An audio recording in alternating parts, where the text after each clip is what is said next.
বিসমিল্লাহির রহমানির রাহিম। পরম করুণাময় ও অসীম দয়ালু আল্লাহর নামে শুরু করছি।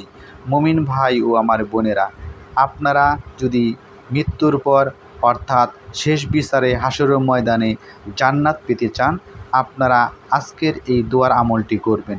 দোয়াটি আমি বলে দিচ্ছি। দোয়াটি হচ্ছে আল্লাহুমা আদখিলিল জান্নাতা ওয়া আজিনি মিনান নার। এই দোয়াটির অর্থ হচ্ছে, হে আল্লাহ, তুমি আমাকে জান্নাতে প্রবেশ করাও এবং জাহান্নাম থেকে পানাহা দাও। আরেকটি দোয়া আপনারা মনে রাখবেন, এই দোয়াটিও আমল করবেন। আল্লাহুমা ইন্নি আসআলুকাল হুদা ওয়াত তুকা ওয়াল আফাফা ওয়াল গিনা।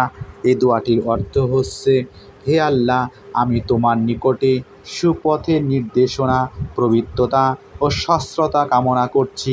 এই দোয়াটি আপনারা আপনাদের ধন সম্পদের জন্য এবং এই দোয়াটি আপনারা পরকালে জাহান্নাম থেকে মুক্তি এবং জান্নাত পাওয়ার জন্য আল্লাহুম্মা আদখিলনিল জান্নাতা ও আজিনি মিনান নার 5 ওয়াক্তের নামাজের পর এই দোয়াটি আপনারা 3 বার পাঠ বা তেলাওয়াত করবেন।